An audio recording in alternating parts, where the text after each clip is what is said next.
What the heck? Tagon. Welcome one, welcome all to the third and final installment in our little expedition of learning the Euler Summation Formula. So I'm going to go through a couple of iterations of developing the second and third derivative versions of the Euler Summation Formula, and then I will simply state the general pattern, along with another general pattern that we will see associated with the Bernoulli numbers, and then we'll come up with a couple of ways of expressing this general formula. One of which I think is prettier, but holds. One of which I think is prettier than the other, but holds on to certain baggage that you don't really need on account of a lot of nothings. So let's get to it. Okay, so quick recap of what we did last time. We proved a couple of lovely facts. We showed that the first derivative version of the Euler summation formula can be expressed as such, as the sum from k equals 1 to n of f of k equals the integral from 1 to n of f of t dt plus this cool integral from 1 to n of the first periodic Bernoulli polynomial times the first derivative of this function f of t dt plus f of n minus f of 1 plus f of 1 all over 2. I'm going to iterate this, not iterate it, but integrate it by parts a couple of times to get the next steps in the process of doing the Euler summation formula, and then what we're going to do is we're going to rework this expression a little bit to sort of get what I think is the most beautiful way of expressing the Euler summation formula. So let's just take a look at this integral. So we have the integral from 1 to n. Well, no, we already have it written down. I don't need to write it again. We're going to do integration by parts. So because it involves taking the second derivative of f, we also have to assume now that our, and I'll just use the index of differentiation now, because we're going to be, theoretically taking as many derivatives as we want. At every step we have to assume that the function we're picking is continuously differentiable at this many times. So this function we have to assume is twice differentiable, and that derivative is continuous from 1 to infinity. And so we end up with the second derivative of f of t dt. And now we have to integrate the first Bernoulli polynomial. Well, we know that the second Bernoulli polynomial is defined as such, and in fact, the kth Bernoulli polynomial is defined in this particular way. And this works for regular Bernoulli polynomials as well, not just the periodic ones. So if we divide k over, we end up with a neat expression that if we integrate this, we get 1 over k times the next periodic Bernoulli polynomial. So in particular, when we integrate this, we get 1/2 times p2 of t. And so doing integration by parts, we end up with this times this. So we get the first derivative of f of t times 1/2 divided by 2 times the second periodic Bernoulli polynomial, all evaluated from 1 to n, minus the integral minus 1/2 the integral from 1 to n of p2 of t times the second derivative of f of t dt. All right, so what we need to do is, first of all, we need to figure out what p, the second one, is, so that we can derive the second Bernoulli number, because you'll recall, real quick, that the periodic Bernoulli polynomials, so pk of x, is precisely the Bernoulli polynomial, the kth Bernoulli polynomial at x minus the floor of x. And so we also have that pk of x is equal to bk of x for x that is in the interval from 0 to 1, when k is not equal to 1.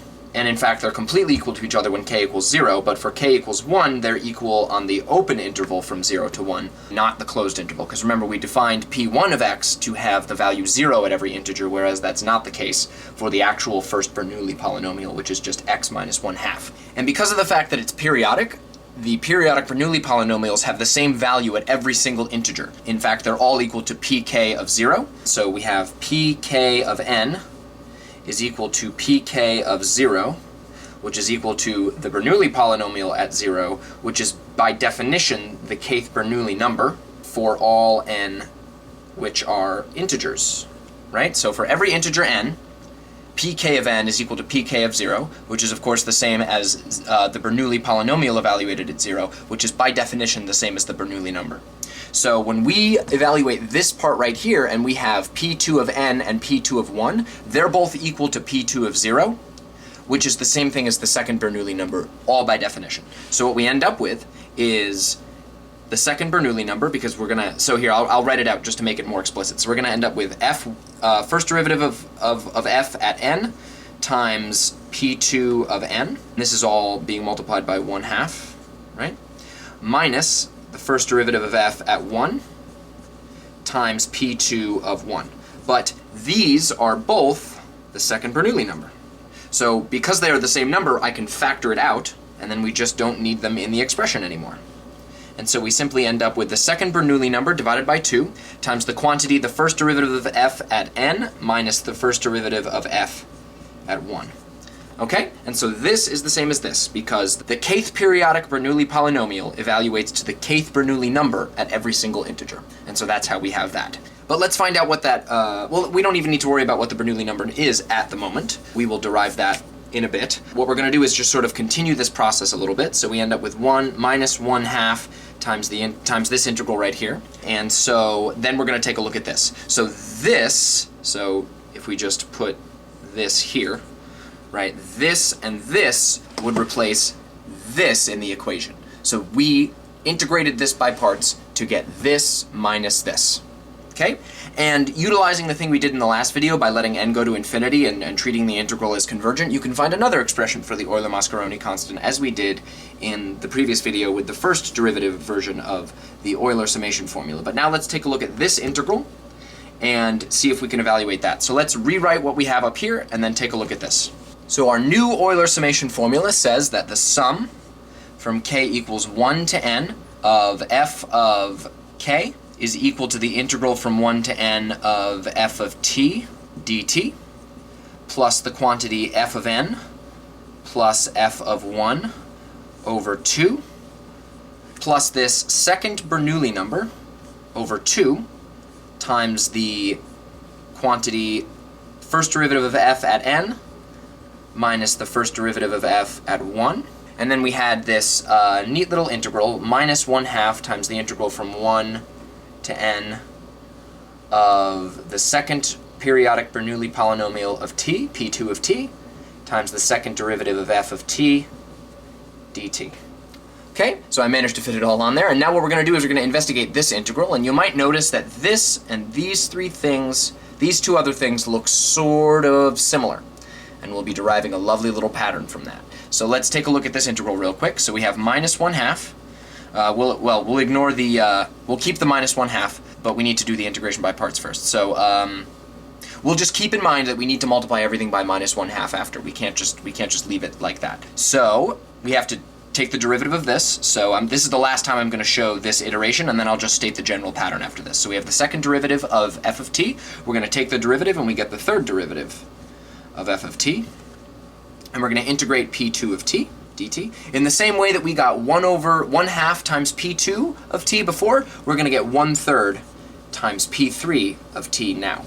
And so what we'll end up with is, of course, sort of the same thing. So we have the second derivative of f at t times p3 of t divided by 1/2 and 3. So there's a minus sign from the minus 1/2, and it's 2 times 3. And this one is just 2. So just in case this continues, let's just do that. And then we'll have 3 factorial underneath here, because we have 2 times 3, right? We don't need to worry about multiplying by 1. And here we're going to have minus this times this, or minus the integral of this times this, but we also have a minus 1/2 here, so that changes to a plus. So we get plus 1/3 factorial times the integral from, and this is of course evaluated from 1 to n, and we have 1/3 factorial times the integral from 1 to n of p3 of t times the third derivative of f at t dt.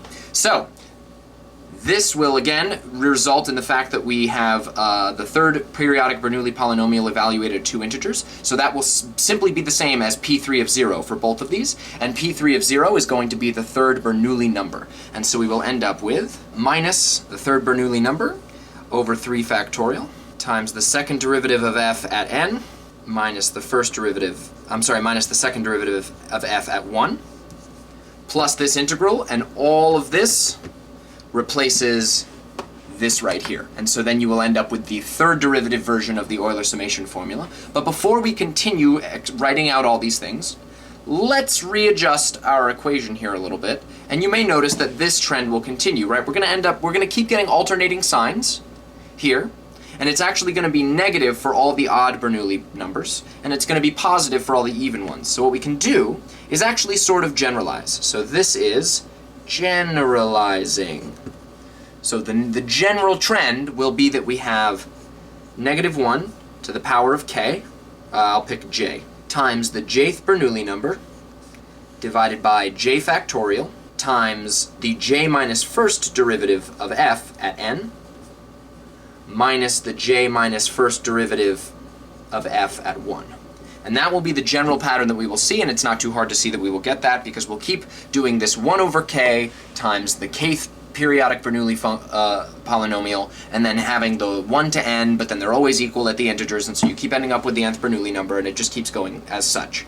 And so we're just going to end up with successive sums of this thing right here. What we don't need to worry about is that all the odd Bernoulli numbers are going to turn out to be 0. I will show that the third one is 0, but all of them are going to turn out to be 0. And so we don't actually need this negative 1 here, this negative 1 to the j, because negative 1 to the j will be 1 at all the even ones, and so it won't change the sign of the even Bernoulli polynomials. And all the odd Bernoulli polynomials are 0, so it doesn't matter if you change their sign. So we don't actually need that negative 1 to the j. It's actually completely irrelevant. And so the general trend will precisely be the jth Bernoulli number divided by j factorial times this thing right here. But wait a second, what are these?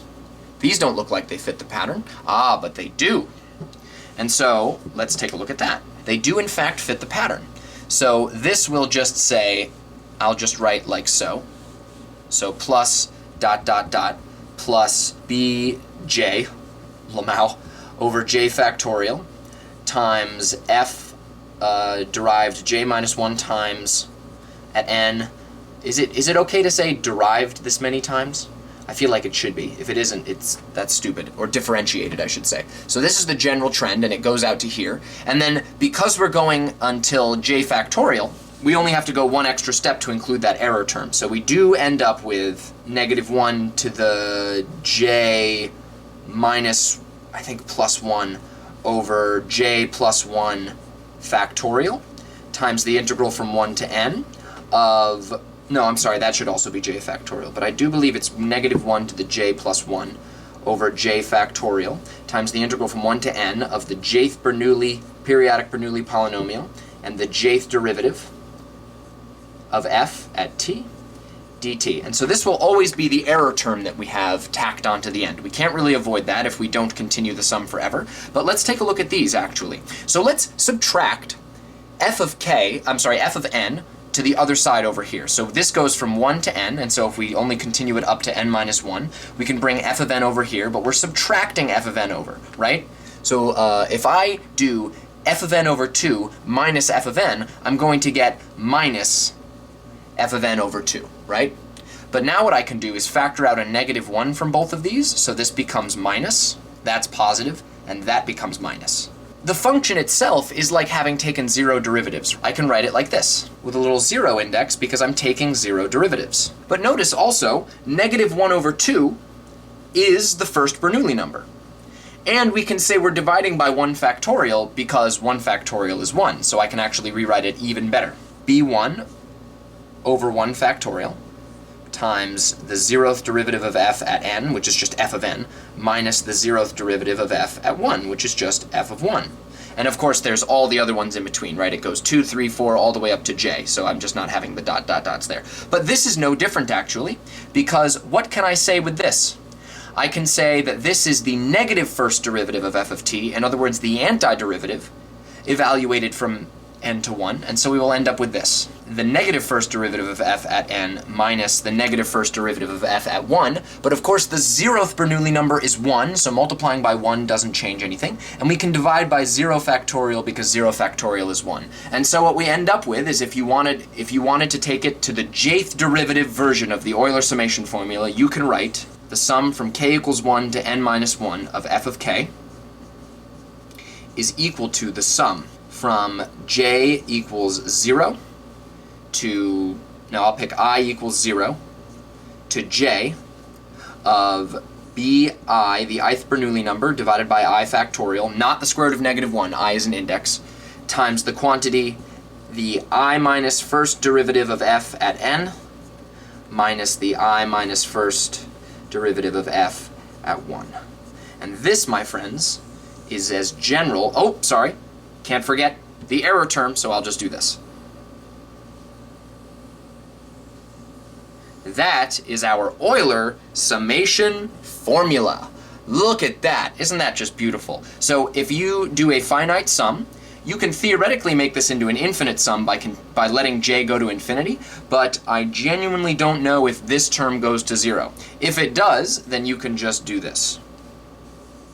And then j goes to infinity, and that goes away. I don't know if that actually works. You probably have to pick a particular n, a particular f to do that. We've turned an everyday finite sum into a truly infernal infinite sum. But all in all, this is a beautiful, beautiful equation.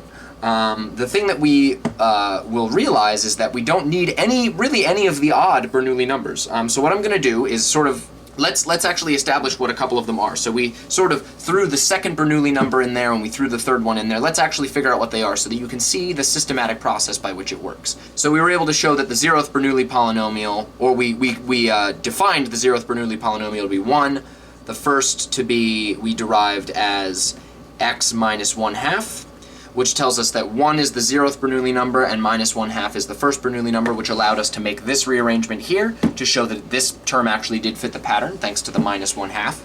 So let's figure out the next one. So we know that b2 of x is going to be 2 times the integral from 0 to x of b1 of x dx plus some constant. And this constant will end up being b2 at 0, because it has to be. If we plug in 0 here, we get the integral from 0 to 0, which makes that go away, which means c must be b2 of 0. Whatever that is. We don't know what it is yet, but we know that it will be that. And we'll just call it the second Bernoulli number because we know that's what it's going to be anyway. Doing that is not going to change what the value ends up being. So let's do integration. So we end up with 2 times, I'm sorry, you can't have x in the thing and in the integral, so that should have been with respect to t. And so we integrate this with respect to t, we get t squared over 2 minus t over 2, evaluated from 0 to x. And we have plus some constant, right? But we know that plugging in 0 for both of these things will just give us 0, and this 2 will cancel with these 2's. And so we just end up with x squared minus x plus this number here. And we will derive what this is now, because remember, we wanted the Bernoulli polynomials to, or at least the periodic Bernoulli polynomials to repeat the integral, or the interval from 0 to 1 of the Bernoulli polynomials again and again and again. So we want this to be the case. We want the integral over b2 of t dt to be equal to 0. From 0 to 1. We want that integral to be 0. And so integrating this from 0 to 1, we end up with x cubed over 3 minus x squared over 2 plus b2 times x, evaluated from 0 to 1. And of course, plugging in 0 gives us 0. And so we just have to plug in 1, and we get 1/3 minus 1/2 plus b2. Subtracting 1/3 over and adding 1/2 over, we find that b2 is equal to 1/6. Because if we add 1/6 to this, these will all cancel and we'll get 0. So we know that the second Bernoulli polynomial, b2 of x, is precisely x squared minus x plus 1/6. And this is the second Bernoulli number, 1/6. So let's now check out number 3. So we know that the third Bernoulli polynomial will be 3 times the integral from 0 to x of b2 of t dt plus the third Bernoulli number, whatever it ends up being. So we integrate this with respect to t, from 0 to x, and we end up with 3 times, we're going to end up with x cubed minus x squared over 2 plus x over 6 plus this third Bernoulli number, which simplifies to give us x cubed minus 3/2 x squared plus 1/2 x plus this Bernoulli number b3. And now we have to figure out what b3 will be by integrating this from 0 to 1, assuming it's equal to 0, and choosing b3 so that that has to be true. So we integrate from 0 to 1 of b3 of x dx, and we want to assume that this is equal to 0, and we will end up with x to the 4th over 4 minus 3x cubed over 6, right, because we'll get 3 times 2 in the denominator, plus x squared over 4 plus b3 times x, right? And this becomes 1/2 x cubed, because 3 divided by 6 is 1/2. And of course this is evaluated from 0 to 1. Plugging in 0 will just give us 0, so we just have to plug in 1, and we get 1/4 minus 1/2 plus 1/4 plus b3. Notice that 1/4 plus 1/4 is 1/2, minus 1/2 is 0, so b3 is 0, just like I said it would be. And if you continue this process, you will derive all of the even Bernoulli polynomials alternating sign. They're all rational numbers, and they will alternate sign, and their magnitudes will diverge, although at first they won't. They'll get rather small, like negative 1 over 30 and 1 over 42 and all that, and then they quickly get larger, but all the odd ones will always be 0. And so we don't have to worry about the odd ones, which means we can sort of go back and reassess how we wrote the Euler summation formula. And what we'll do is we'll put f of n back over here. And so what we get is the sum from k equals 1 to n of f of k. And I'll rewrite the integral as we had it. So the integral from 1 to n of f of t dt. And we'll rewrite the original expression that we had for f of n plus f of 1 over 2.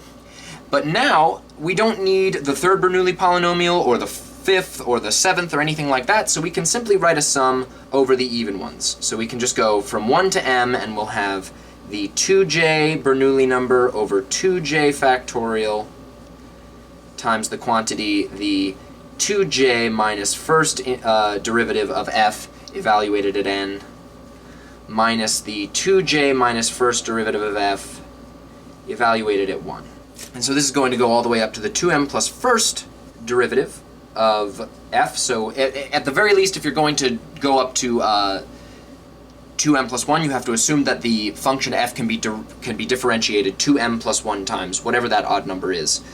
So we'll have the 2m plus 1 periodic Bernoulli polynomial times the 2m plus 1 derivative of f of t dt. And so this is another way of expressing the Euler summation formula as a means of estimating the discrete sum of a function over the discrete sum over a function using the continuous analog of that function, as well as a bit of the values of that function and these mysterious Bernoulli numbers. So if you're able to derive and tabulate the Bernoulli numbers, you can estimate the sum over more or less any function to the finite sum over more or less any function to essentially arbitrary degrees of accuracy.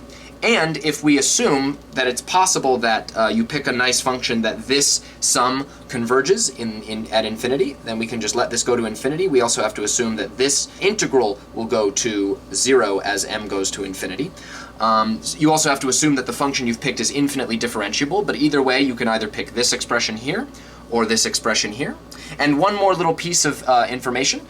These bounds 1 and n are completely arbitrary. If I picked k to be equal to m, then this would just go from m to n, and this would be n and m, and this would also go m and n. Of course, I removed the fact that m was being involved, right? Because we went to infinity, so that doesn't matter anymore, and there's no m anymore, so I can use m as a letter. So those bounds were actually sort of irrelevant. We can pick either bounds that we want. It just seems reasonable to want to sum from 1 to n as opposed to m to n. But that has been deriving the Euler Summation Formula for estimating finite sums over functions, using the continuous analog and these mysterious Bernoulli numbers, which for the sake of clarity, I will list out a few. So remember, by definition, b0 was equal to 1. We were able to derive that the plus or minus version of b1 is equal to plus or minus 1/2, and we were using the minus version, and it's more common to use the minus version. b2 is 1/6, b4 is minus 1/30, b6 is 1/42, b8 is coincidentally also minus 1/30. And the pattern goes on, right? There's infinitely many. It goes forever. And we also know that b3 equals b5 equals b7 equals ... equals 0. Every odd indexed Bernoulli number after 1 is equal to 0. And so these are your Bernoulli numbers. If you tabulate these and plug them into this formula, you will get an estimate for the sum of the function f. And it's a beautiful, beautiful expression. So I hope this was a fun little foray into, I guess you would call this asymptotic analysis. Is that what you would call it? Because you're not asymptotic, but I don't even know what you would call this, but it's a way of approximation. So maybe it's approximation analysis. I'm not really sure. But speaking of analysis, now that we've gotten through this fun little escapade, we're going to be talking about real analysis after this. So I'm going to be using this book to sort of establish my little lesson plan. I might recommend some problems. I'm probably not going to be directly. I might do, you know what, no, I'll probably end up doing a few problems directly, but a lot of it's mostly going to be proving theorems and going through and explaining, like in, I guess you would say, intuitive ways, the theorems that are involved and all the principles of analysis, because analysis is just wonderful and I can't wait to share it with all of you. And we will go as far into analysis as I can go. I mean, I will break out the complex analysis book, I have a fractional calculus book, I'm starting to learn measure theory, we can get into functional analysis.